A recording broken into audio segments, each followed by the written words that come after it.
when you use it to listen to the WMT Morning Show with Doug Wagner on News Radio 600 WMT.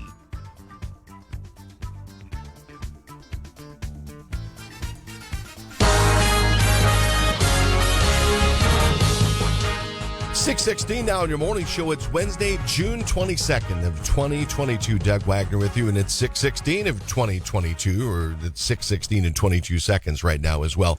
Hey, real quick, we're going to be talking with Paul Tracey. He's got 4 top tips to remain cyber secure here over the summertime. Paul Tracey joins me here on the morning show. I appreciate the fact that you're joining me, Paul, the founder and CEO of Innovative Technologies, a managed security service provider in New York.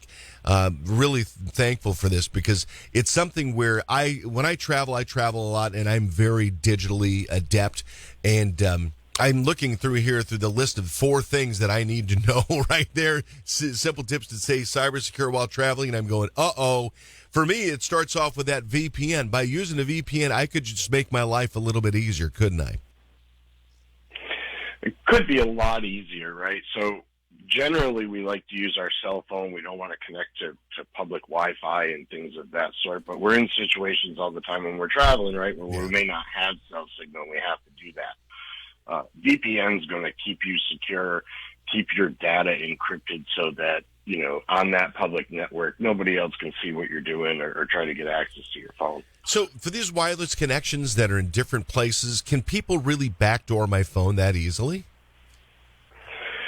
Surprisingly, yes, they can. And a lot of times this will just be a spoof network, right, where you show up and let's say you're in a Marriott hotel and someone has a router and they just put up a Marriott guest hotel. Yeah. Now, it's not related to them, but once you connect to that, you've allowed data transfer. And so if they're doing something bad inside of that network, they have a pretty high probability of getting your data. Yikes. Another one is that when I'm flying, I will turn the airplane mode on, but I still have Bluetooth on because I'm listening in my headphones.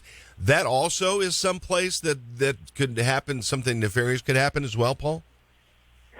It is, and it's something that we don't often think about, Mm-hmm. but Bluetooth isn't necessarily the most secure thing on the planet, and so we want to limit automatic connections, right? So it's basically the idea that if you need to use your Bluetooth headset or whatever, that we're turning Bluetooth on to use that, and then when we're done with it, we're turning it off. Like, we're just trying to keep those edges clean and not give anybody any extra avenues to get at our data.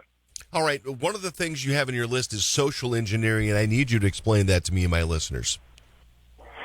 So when we talk about social engineering, we're talking about data that anyone can go, that you've put on your Facebook, your Instagram, those kind of places, and they can go and see that data publicly. We want to be mindful of how we give that out. Like, I don't want somebody to know that I'm going to be away from my house for the next 2 weeks and be able to have that information online, right? And so posting pictures while you're gone, we recommend wait until you get home to do that. Right? Okay. You're the a lot of people have done that. Me as well. And then the final thing, unattended unlocked devices. My phone locks up within seconds, but you're saying is that I need to treat it just like I would treat my wallet. Like if I've got valuables with me, slap it up inside that safe.